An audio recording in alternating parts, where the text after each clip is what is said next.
446 run করে জাতীয় দলে ফিরেছেন মোহাম্মদ আশরাফুল। দীর্ঘ 11 বছর জাতীয় দলের ক্রিকেট থেকে দূরে আছেন বাংলাদেশের প্রথম সুপারস্টার মোহাম্মদ আশরাফুল। তবুও ক্রিকেট থেকে দূরে থাকতে পারেন না তিনি, কারণ তার রক্তে মিশে আছে ক্রিকেট।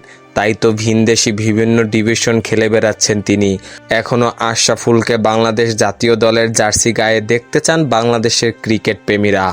ইংল্যান্ডের ডিভিশন এ লেসিং ওয়ার্ল্ডের হয়ে খেলেছেন আশরাফুল। পোর্ট সামাউথ ক্রিকেট ক্লাবের মৌসুমের প্রথম সেঞ্চুরি করেছেন তিনি।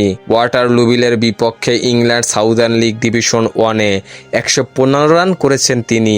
এখন পর্যন্ত আশরাফুল 7 ম্যাচে 4 হাফ সেঞ্চুরি ও একটি সেঞ্চুরি সহ 112 গড়ে করেছেন 446 রান। এক নজরে দেখে নিন আশরাফুলের স্কোরগুলো।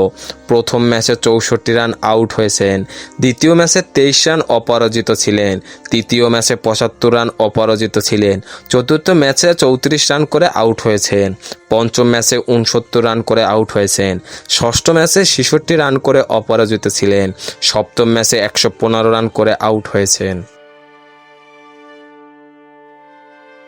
খেলাধুলার সকল আপডেট পেতে আমাদের ইউটিউব চ্যানেলটি সাবস্ক্রাইব এবং ফেসবুক পেজটি ফলো দিয়ে লাইক, কমেন্ট, শেয়ার করে আমাদের সাথে যুক্ত থাকুন। ধন্যবাদ।